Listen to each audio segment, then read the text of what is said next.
Welcome everyone to the YouDesign Blueprints Masterclass. Today we will see it, we will fix it, we will govern it. So it's a full agenda, so let's get started. So today we will cover a lot. There's one thing I want to position. I'm not sure if everyone knows really Inspire and what we have recently done, what we have announced last week. So I want to take the moment to talk about our new identity and the new product suite. So then there is a governance gap in ServiceNow. There are multiple failure modes in ServiceNow that are not natively closed, and we will talk about that problem statement. And then finally, we'll cover what blueprints are, what blueprints is, and what it isn't. And we will underpin that with our live demo. So there will be a full walkthrough through the entire application. So by the end of this hour, you will know how to get blueprints up and running, how to create a template, how to use blueprints, how to see your compliance score and run an audit through blueprints on your ServiceNow instance.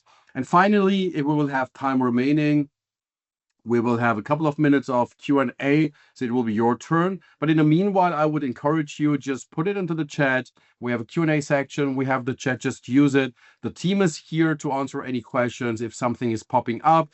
So the new identity and product suite is very exciting for Inspire. So what we have done beginning of the year with our company kickoff as Inspire, we said, what the hell are we doing here at Inspire, right? What's the benefit we are providing to our customers? We press the reset button. With AI, there is the biggest disruption, so everything has changed. And we said, as long as we do not transform as a business, as an enterprise at Inspire, how can we help customers to do the transformation? And we put AI into the center. We put AI into the AI first architecture. And it said, okay, look, whatever we do, we need to bring in AI. It should not be AI bolted on top of the processes we do. We need to redesign the organization, our business model to run it. And that's exactly what we did beginning of the year. So, and within the last 3 to 4 months, we have done a massive, reorganization. We are running the organization, not the traditional hierarchy model anymore. We have agile teams. They're running on value streams. And with that one, we said, what Inspire is doing, we help customers to design. We do enterprise design, and we call ourselves now the enterprise design company. So enterprise design is beyond enterprise architecture, what we have done, because honestly, the new offerings we are doing, especially with AI, EA doesn't cut it.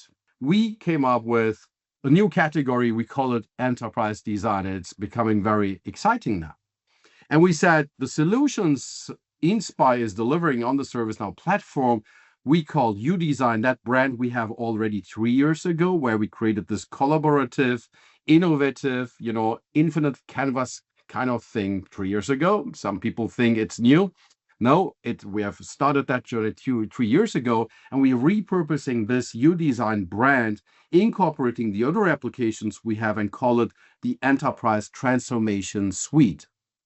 The YouDesign Enterprise Transformation Suite consists of 5 applications. Some of them some of them are relabeled, and one application is new, and that is the blueprints we're talking about. You see some logo color changes from Free Lucy. You see what we called YouDesign until now. It's becoming YouDesign models. We're in the final certification of version 26. All applications will start with 26. It's like the Samsung versioning. There will be a yearly release, which is then 26, 27, and so forth. So YouDesign, what you knew before as the modeling solution, becomes YouDesign Models, gets another logo. The BPM we rename to Processes, and UPMX into Command. But Command with the renaming will be launched in Q3. Most probably around July timeframe. There are 2 exciting news on top of that, beside of Blueprints being the new application, which I will show today. Models got optional AI in it. So you can bring in your AI, LLMs, ServiceNow, Claude, whatever you want to do, you can bring it and extend the model's capabilities with AI capabilities.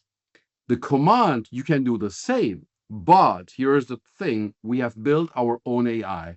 which is not an LLM, not a large language model. It's an SLM, a small language model, which is running completely in your browser, in your environment without burning any tokens. And that's extremely exciting what we're doing here. And with that one, I want to show you the AI philosophy we have. So there are three tiers we are looking at. So there is no AI, like FreeLucy, Blueprints, the processes solution. We believe that 80% of the interactions you're doing within those applications do not require AI because they have an intuitive user experience. And honestly, nobody knows what I'm getting for one token when I'm burning that, but we don't want to burn tokens. There are a lot of things where we're leveraging AI. And I think by now, as an organization, we're burning 1 billion tokens every month. But I think where we can save the tokens for more higher value tasks, we will save it. And there are some tasks we have done, like in FreeLucy and Blueprints, they do not require AI because it's so intuitive, as you will see today. The other thing is your AI. It's you can bring in, you can opt in your own LLM, and models and commands, formerly UPMX, they will communicate with that third-party LLM. There is a feature we built in is masking. So your data gets masked, optionally, but you can switch it off as well, so that no sensitive data, usernames or application names or IP addresses and so on are pushed through the API to the third-party LLM. It's cool. This is what we heard from you, what you want to do, but we put really one on top of that and said it's our AI. It's a domain-specific SLM. It's the first on the market SLM created for transformation, for enterprise transformation. We call it the Transformation OS. We literally built a full transformation operating system for enterprises, which is running locally. We know a lot of vendors try to do something similar, but they haven't succeeded. We have built that, and we are pretty proud about that, being able to do it. So, and this one, made really waves. Our announcement last Tuesday made really waves. Gartner picked it up and wrote a five-page paper about this, that the most notable innovation we have released, beside of the transformation suite and everything we are doing, is our proprietary small language model, which is tailored for architecture and transformation teams, released in Q3. It's the Transformation OS. So we are continuing being a top 100 innovator. We are innovating for you, and everything we do is just for you. And Blueprints is exactly the same. So Blueprints we have created for you. In all those transformations we have done, we said, look, FreeLucy is great. It's closing one gap in the ServiceNow ecosystem, but still we're getting a lot of prospects. They look at our solutions, they say, that is awesome, but I'm not ready because I don't have the data. And I think the biggest gap is not data certification, CMDB health, or IRE, and so on. They are good. They are designed for that purpose to do. But the biggest gap is we can't prove the structure in ServiceNow. I will show you that with an analogy, and I think hopefully that will be more clear. Let me introduce you to three different stakeholders, three different groups. So one is the tailor. The other one is a personal trainer, and the other one is the endocrinologist. I will probably misspell that multiple times today. I will try to avoid that, but it's a very interesting thing in the theme of medicine. And my plan before I moved into chemistry, my plan was to study medicine, but that's a complete different story. But let us have a look how they look at the world and what's their purpose and why are they there. So let's have a look to the tailor. The tailor's focus, his lens on the world is, does the suit fit my customer? He will measure different parameters like the shoulder width, the sleeve length, the waist, the color size, and so on. In the end, he will say, you are a sharp dude, but off the rack won't do it. We have to create a custom tailored suit for you. But you know what makes a tailor happy as well? It doesn't matter if the body is live or dead. The tailor would still be happy. So he will just look at those parameters and he will do whatever is necessary because that's how he looks at the world. This is his lens. He is just measuring those parameters. He doesn't care about the beat of the heart, if the customer is still live or not. This is his view. Let me give you another analogy to make it a little bit more dramatic. It's a personal trainer. I'm getting a personal trainer and saying, I want to run a marathon. And the personal trainer, she will look at me and say, let's challenge your body. Let's perform. Okay, what's your rest heartbeat? How many BPM is it? What's the oxygen in your blood? And, what's the mile time? How is your body? Can you do that stuff? So in the end, she will check all those parameters and create a, sophisticated report. And she will say, Kadir, your cardio is really fine, but your lower body is weak, but we can train it, do some gym and so on, do some crazy stuff. We will make you ready for the marathon. All the parameters check. And then I will start running and my rest heart was 72. What? Perfect. All the parameters great. But I died mile 19. So something went wrong. All the parameters have been great. And if we look to the analogy with ServiceNow, it's a little bit the same, right? We look at do we have the name, the description, the criticality, the life cycle, everything is great, but we do not look into those interdependencies and to the system in a whole. We just look at one application, but no, the interconnection of an application to a capability, to a service, to a project, and so on. But the verdicts those two stakeholders had, that was right. The examinations were wrong. So how could that real examination, a better examination could look like? Now we're back to the endocrinologist.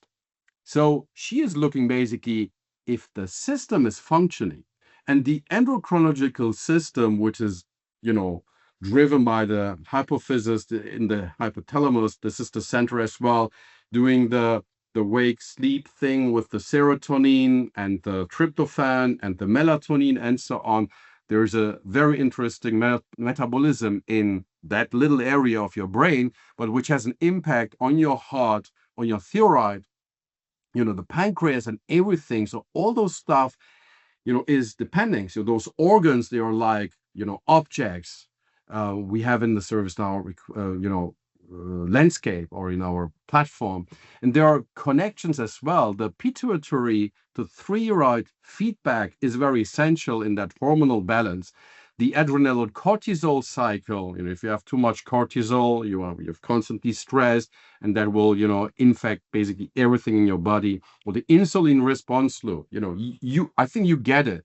If you do not look at this as a system, you can still go on your heart and say, the rest is great, the EKG is great, you have no problems.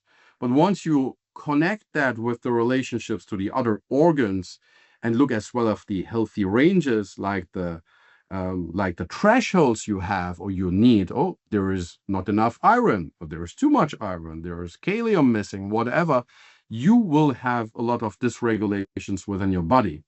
And that's not different than what we are doing now with Blueprints. We are looking at the ServiceNow ecosystem. It's not just one organ, just one parameter. We're looking at a whole. With the Blueprints, we are not doing another measurement, right? Not another report, not another dashboard, not another certification, not other health rules on the CMDB, CIs, or other things you have. It's a different kind of examination which never existed in ServiceNow. This is really unique on the market. Let me introduce you to 3 other stakeholders you may know probably better. One is the enterprise architect. They're really pain in the ass. I have been enterprise architect, and they're very arrogant but smart people as well. But they have a different view on the world. Like service owners, they're great people, and security officers, I think those are the people we're trying to avoid all the time. But those stakeholders have a different view. And now let's take that analogy of the human body, and we will just now look into this microcosmos, into these CIs or objects or elements, whatever you call that, and relationships and the different paths you have. The color coding is just by the, if you look to the legend on the left side, the purple one is the enterprise architect, the turquoise one is the service owner, then the reddish one is the security officer. And you can see they have different different focus points, different lenses, how they look on the data and the interconnections as well.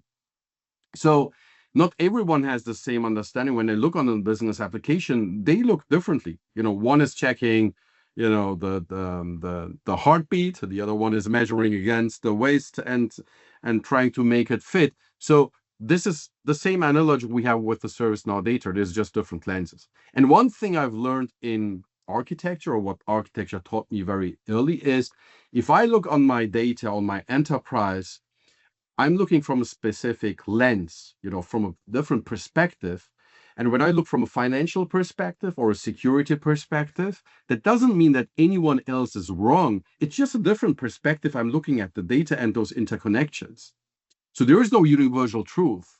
It always depends on from which lens, from what stakeholder perspective I'm looking at it. But all the interdependencies, they need to be there. Those fields need to be there. And we have mechanisms to do that as well in UPMX/command. So if I look from an enterprise architect perspective, I think his primary goal is that he says every application must realize a capability, or a capability needs to be provided by a business application, right? And he needs to prove it. Otherwise, he will get fired if he can't really prove that every application has, a benefit to the organization. And there are cardinality rules. Those are the policies. And he says every application should be connected at least to 3 capabilities. And each capability should be connected to at least 1 application. That is a rule. But there is no way in ServiceNow to check that. We built it in Blueprints. I will show you in a second. And to make the long story short, I think you got it. The service owner lens is, again, doesn't care about the capabilities, at least not for the last 30 years, but now the new generation of service owners, they appreciate capabilities, and they say, I need to understand how my service is connected as well to business capabilities, and they want to have that chain. They want to have the app service to CI, chain available. And then we have a security officer. He may even look at the same chain like the service owner, but he has different fields. Like he wants to see the environment, the criticality, which is not that important maybe for the service owner or for the enterprise architect. In a nutshell, the governance gap is if you go in and say ServiceNow gives you the body, the CSDM gives you the anatomy, but neither of them gives you the diagnosis. So, and if you look back, what's happening, I would claim nobody operates against the meta model. Nobody knows the meta model, and the meta model is not that important for anyone doing business, right? If we compare that with the anatomy textbook, the CSDM is your anatomy textbook. It's 63 pages. I looked at it yesterday again. I said, fuck, I'm sorry for my French, but I said, it's too complicated, and I need to define and show that to a security officer, to a solution architect. They do not give, I will not swear now, they do not care about that. Nobody opens that meta model. So we need a better way to give people guidance without them needing to understand the meta model. We need to give them a different way to say, look, this is your system. Every time you deploy a service, this is your service tree to build without knowing everything around it. And the system will tell it if it's right or not. So the missing structure is really invisible. If you do not focus on something, if there is not a stakeholder who said, our kidneys are important, it will not show up anywhere. So it's very important to bring in those different stakeholders. And the examination, I think we need to distinguish between the measurement, right? That body, life body, and the diagnosis. It's very important to say, is the brain still working? And is the heart still beating? Is it beating in a way with the endocrinic system that it can run a marathon or not? So we don't gonna let our data die as well. So it's very important. Okay, so now it's getting exciting. What are blueprints and what are they not? So the definition I would take as a blueprint is a stakeholder specific definition of a structural compliance. So what CIs or elements, data is required, what relationships and what fields. That's the combination of that. But it goes not just for one object, not one application. It goes beyond the application with the neighbor relationships and the objects, and we score them continuously against our live tenant or across our live ServiceNow platform and the data. So, and one interesting thing as well, it's we are bringing in the governance for the stakeholder and not how it is assumed by the platform. Unfortunately, ServiceNow still is coming bottom up. It's an IT platform, right? And it brings in everything which is required by IT. So we need to close the gap from a business perspective. And that's exactly what we are bringing again on top of it. Another pioneering moment for Inspire. So we compare the platform as the body. Now we brought in the specialist views. So we are bringing those governance lenses, not by object, by the model itself. So where we say each stakeholder is a specialist, and the specialist follows a defined blueprint. The blueprint examines the subsystems we have within our ecosystem ServiceNow, and we can do that continuously against the live data, and that is now auditor defensible as well. So blueprints, we were getting governed templates, and I will show you that live. There are cardinality rules. We can define the fields, relationships, and once that's defined, we can then enforce that design every time we deploy something, or we can measure as well the things which have been deployed. We have a live compliance scoring. We have a future state canvas, as well from models. I can create new elements, new relationships, and then push them through. This time it's as well IRE aligned, so that IRE alignment, from the CMDB. But we are not restricted to the CMDB. So any table in ServiceNow, including your custom tables, will work across the ServiceNow, thing. And there is a proactive structural governance. So we can, we are standardizing basically what we want to deploy, and we can check them before we go live, and we can enforce them as well after we went live. So Blueprints is not a diagramming tool. It has a canvas, but it's not to draw diagrams like in models. So that is in models. It's not a static documentation layer. It's not the architecture, Word document you're creating 100 pages. That's not the intention. So the idea is that Blueprint scores against the live data continuously. We are not replacing, and that is coming a lot, and say, oh, this is for data certification. If we still think that is after this session is for data certification, then I missed completely my pitch. It's not about making data complete. It's part of that, but we are making it the full system, like the full body, the full organs, or the systems like our blood circuits within the body. We will do that. And again, it's not limited to the CMDB and CSDM. This is as well where the data certification, CMDB health, and IRE is broken because of inconsistency of the architecture ServiceNow provides. So we are covering the full platform, and it's not a point-in-time audit, so we can run this iteratively as well. So just to remember, ServiceNow checks if fields are correct. The Blueprints checks if the structure is correct. So you need both. Okay, so let's go to the live demo. I'm in a ServiceNow environment, as you know, and I will just click on YouDesign Blueprints. It will open up my blueprints. There is a tutorial area as well. I will try to cover as much as possible in the application, but there is no 100% guarantee that we will go through everything. But this is the UI. I can see my blueprints. I can, sort them by the status, by the compliance, which are good, which are critical, so I can quickly find them. I have different templates, and we will build a template in a second, so I can see as well, how many blueprints are following this test template. I can sort them, it's very intuitive. I have multi-language support. I have a dark mode. I have a light mode. I have different grids I can use, and I have different accessibility. So it is WCHA compliant, AA compliance. I have linked to the documentation and as well feedback, requesting new features, and so it's all embedded in this one. So the first step, and this is now not the end user, it's the admin who will do that. I call it the template editor. Not everyone will be able to create a template because We want to standardize, right? So as a template editor, I will have this button and I will create a new template. This opens the template editor. Now I have access to any table in ServiceNow. And what I will do is I will search for business capabilities and I will just click on it and edit.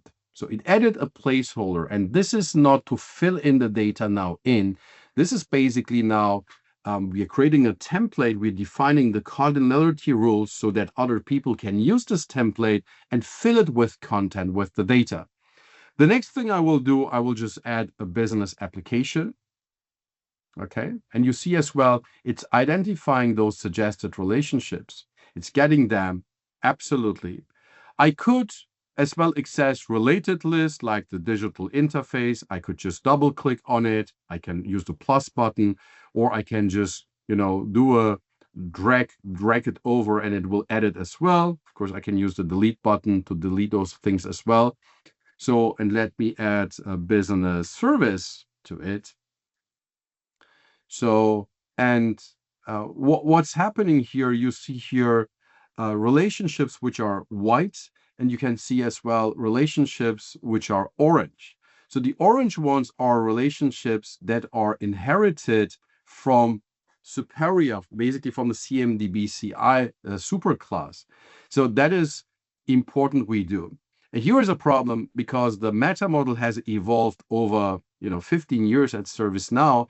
There is sometimes relationships people will not realize. I think if I now add a service offering, I think you will see exactly what I'm, okay, there is not much, but let me add a service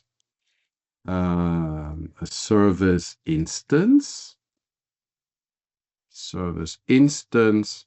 Now it will start becoming, server. Let's do a CMDB CI server. Let's add this one. Now it's becoming a little bit more tricky. I don't know. Let's get rid of this. So I can build those interdependencies and it will realize those relationships which are available. As a user, I really don't know. Should I use the consumes or contains, the provides or uses? What shall I use, right? And now as a template editor, you can go in and exactly define those and say, okay, you know what? Here, between the service capability and service instance, that relationship really doesn't make sense. This should be not an option. I will just remove them because the user doesn't know. I will just remove that. Okay. I could add it back at any time. So I just want to use the consumes relationship here. That depends on that school, business service. I don't need that, not directly. That doesn't make sense. I think that's exactly the problem you have with ServiceNow. You do not know what relationship you should use. I'm just making up something. So don't blame me. Oh, Kadir doesn't know the model. He's coming up just with something here. And the business service, we will say it is using a business service, and that one, we'll just say contain. So this is the model. From all those different choices, we have now our system defined how we are looking at the world, but we are not done. Because when somebody is filling this out, I want to have at least, let's say 3 capabilities visible on this, and you can see as well that now I'm defining a rule. And there are fields on the capability. And here is a thing, I can directly access my form and list views and say, okay, I want to use my service portfolio view here. The level, it's not interesting. The order I don't want to have. I just want to see the parent, the description, and the name. That is cool. On business applications, I want to select, let's try the UPMX view. I don't need the data completeness, the user base. So that looks good, but I want to add a filter. So for us, I have now filters I do on the tables. I can access them and I can apply them directly on my blueprint on that table. And Jerry, he shared, it's not my filter. Jerry shared one with the group and said, those are the high critical business applications. There is a filter defined which says, it's only the high critical business applications. This is great. So we will use that. I could add additional filters if I want to do it. So what you can do here is, beside of defining, okay, my business applications, I want to have as well, one to many. There should be at least one application on it. I can see my filter as well, that there is a filter defined. So this is already cool. It's doing it. Now, I could do it now for every table, but to get the concept, I have now a cardinality rule as well on those relationships.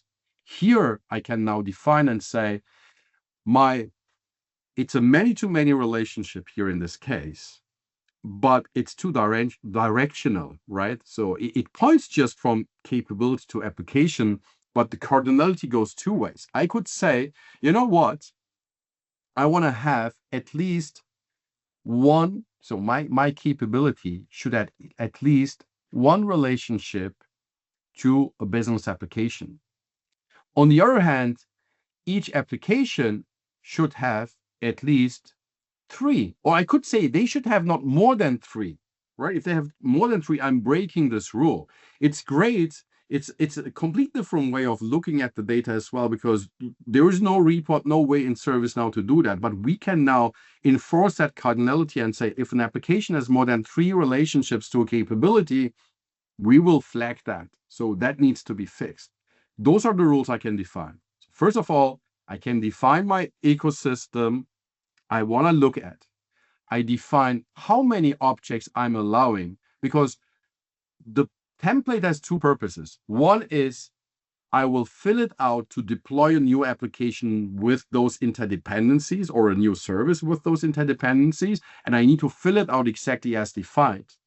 The other thing is the cardinality rules with the relationships. I can run an audit against all the applications based on this one. Okay? So there are different views. We will talk about that, like sorting and so on, when we are using this. But what we will do now, we will give it a name. Let's call this the MasterClass Blueprint version 1. We can version that. It could be, this is,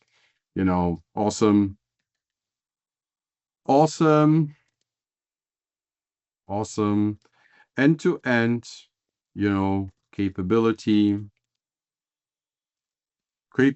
to server, whatever. I have different categories. We could say, I don't care. Let's make it application portfolio. I could upload as well an icon. Even animated SVGs are available. I could do that. But let's save this one. So the rest I haven't touched. You will see as well. Why, but we can get there. So now this template is available now for everyone. Okay. So now it's the time to create a blueprint. So now we will go in and say, let's create a blueprint. And I will search for our MasterClass blueprint, and I can expand it. So I can see directly the rules and the filters somebody has added. So I'm not going blindly in. I can already check what it is. I could even go in and, search for the tables itself and say, I want to see everything where service is included. Right. So and it will give me that, or where the capability, so you see all the different things, or information objects. I can search there. So there's a lot of stuff. Okay, let's do that. Let's use that one and say create a blueprint. So it looks similar to that templates, but again, the template stuff was just for us, for the template editor. This is the real stuff which is going on now.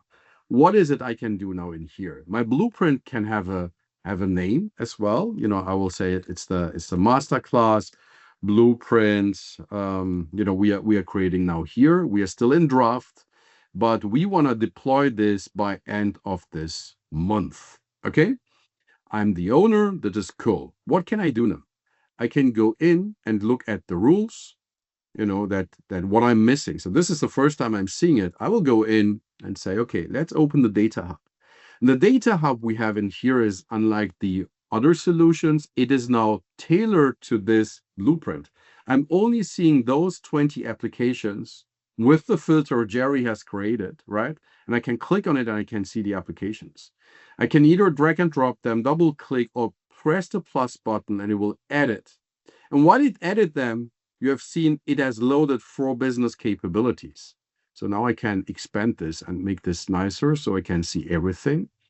I can, sort them alphabetically, maybe. I can group them by the rule status or the state and say future state, current state. And this Bamboo HR, it is red because it does not fulfill the relationship rules. Okay, what does it mean? Let me click on it. Let me open the data panel. I can still see the fields here. Because I have rights on the platform, I could go in and change the steward instantly, right? I could say, you know, just make Jerry that. It saved it already. It's there. And relationships, there are a few, like to service instances, to business services, but we did not define the rules. And here it says, I could just click on this one. There's one too many. Because we define it should not have more than 3, I could just go in and remove that one. It's flagged. It's not committed. Okay. Now I could go in and define, for instance, a new MasterClass application. I could edit.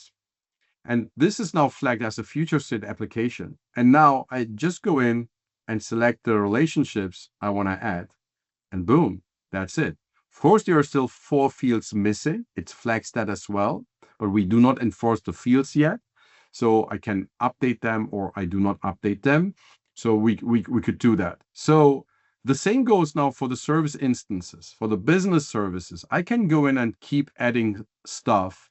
I have full access to that. It will just go in and edit. It will load. There are no related elements in it. I can go in, create future state elements, and everything is there. So now this is the compliance score. It says there is attention, 59%. Let's click on it.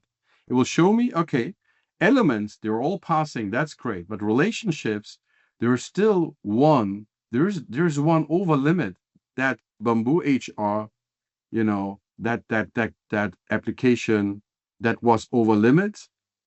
So didn't we fix that? No, this is the capability, right? So it's missing.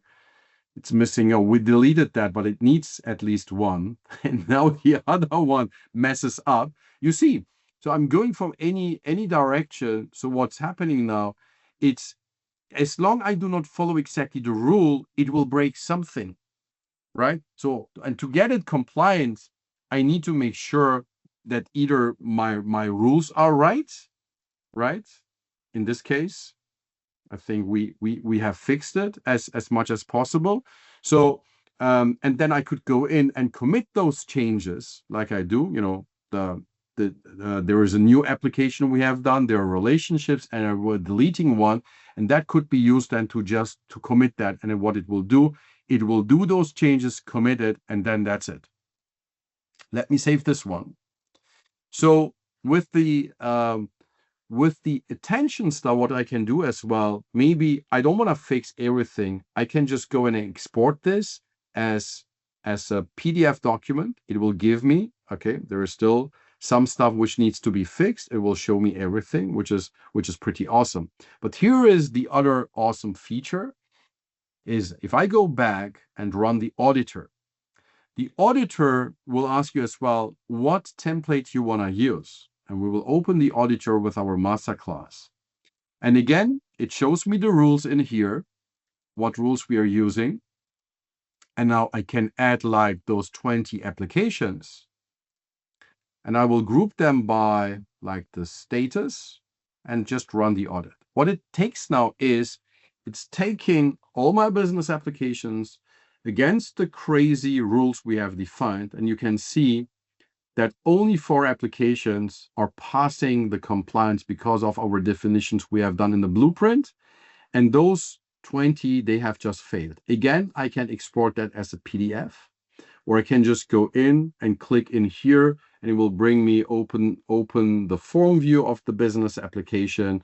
And I could do changes in here, or go back to my blueprint, open the blueprint, bring an SAP HR and try to see, what is broken here and fill that out. So in a quick run, this is the core functionality of the blueprints. You can create the templates. The templates are basically defining your structure. You can check existing data with the auditor, or every time you're deploying something new, you could say, I want to have a service which is connected to at least one application to one capability.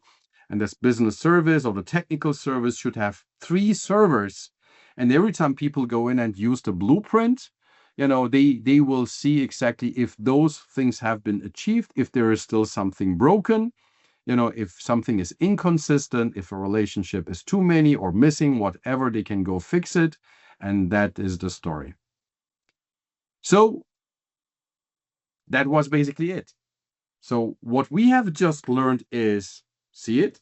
The meta model is now visible without, opening the documentation and forcing people to understand those interdependencies. You define one time that system, those interdependencies with the fields and the cardinality. So that's it. And you give it to people. They don't have to worry about, do I use the right relationship? They will just go in and click and add those relationships. It's all live. Fix it. We can instantly see what's broken in the structure, what wrong relationship we have. Is something, is unclaimed, if something is missing, we can do that. And finally, we can govern it. We have now a compliance, the scoring continuously. So we can run the auditor, not just quarterly or just, randomly. So anytime we can run this against it. And the auditor, I'm not sure if you have seen that, I could mix and match it as well with other entries. Let me quickly show you that when we are opening up our template for the MasterClass. It's not just applications. I could just add all my applications, but I could add my service instances and the service as well. So I can run it against everything which is touching basically my blueprint template. And I could, sort them by the table and run that again. You see, it's pretty quick as well. So I can see what is failing, what is working. It's pretty awesome. So again, ServiceNow just checks the fields. The blueprints checks the full structure if that is correct. And of course, you need both. You need a good data quality, but you need a good structure as well. We're basically leveraging everything ServiceNow is doing completely to the next level. So with that said, I think we have around 5 minutes left. So I'm open to any questions. So you're happy to unmute. Yeah, there's 2 unanswered in the chat, Kadir. One of them, I'll kind of start with the first one. Is it possible to make a template with a hierarchy of service instances? Yeah, I don't think why not. I think we have the access to the hierarchy. We will have the data. I'm not sure if I'm 100% understanding it, but it's not different than a business capability hierarchy. I think in principle that should work. And I was just testing in the background, David. I knew already. So David asked if we could access the SBC CI ASOC table as well. And we know that we can do that. So I was just testing that. And yes, that works fine. So that's possible, David. I was just writing you an answer. I have a question. Is it possible to create some remediation tasks? Remediation task, sorry. For the remediation, it will consider that. So if you say every time I'm deploying a service, I need a relationship to, something else, it will follow that. So when you're committing and that's not in place, it will give you an error message when you're committing that. So it will enforce those IRE rules that is incorporated, yes.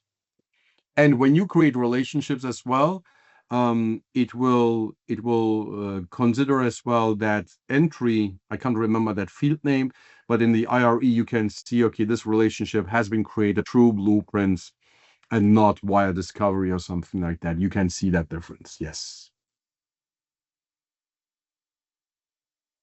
Oh, Miro has a good one in the chat. Kadir, can you see it? Is it possible to run the checks automatically based on filtered data every night against all affected filter? That's exactly where we need you guys. We build it. This is basically version number 1. And say, where else can we bring this? If you think it's really beneficial to run that every night and get then, a report on that and flag those things which are not there, creating tasks about what needs to be fixed, we can do all that. I think now the sky is the limit. Important for us was to bring in the concept and see how this is resonating on the market. We truly believe this is a must-have for every ServiceNow customer.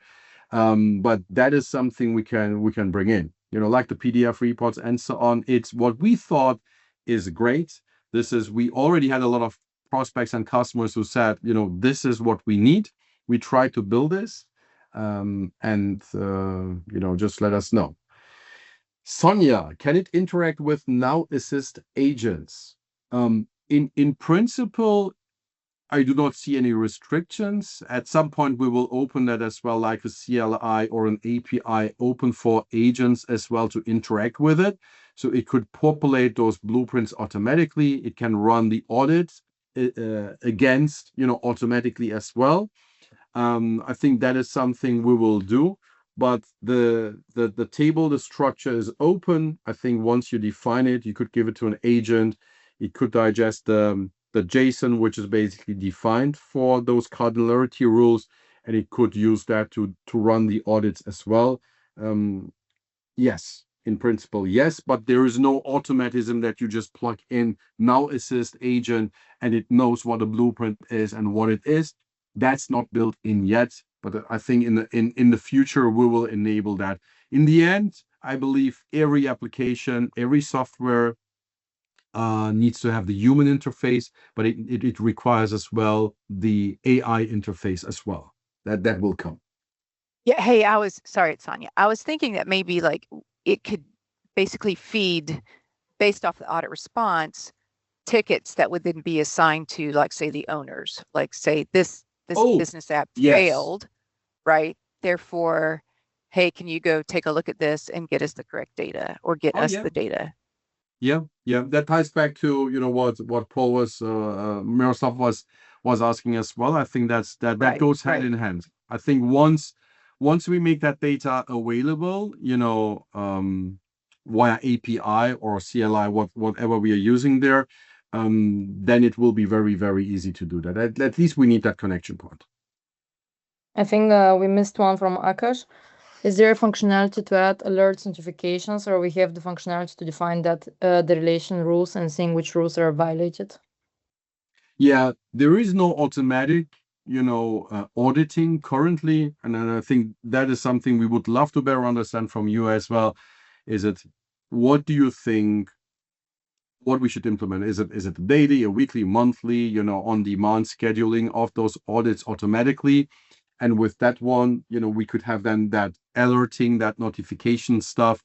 What we are planning as well to implement a widget in the form views that you can see. I'm going on the application, and that application is part of 5 different templates. We could instantly show the compliance status on it.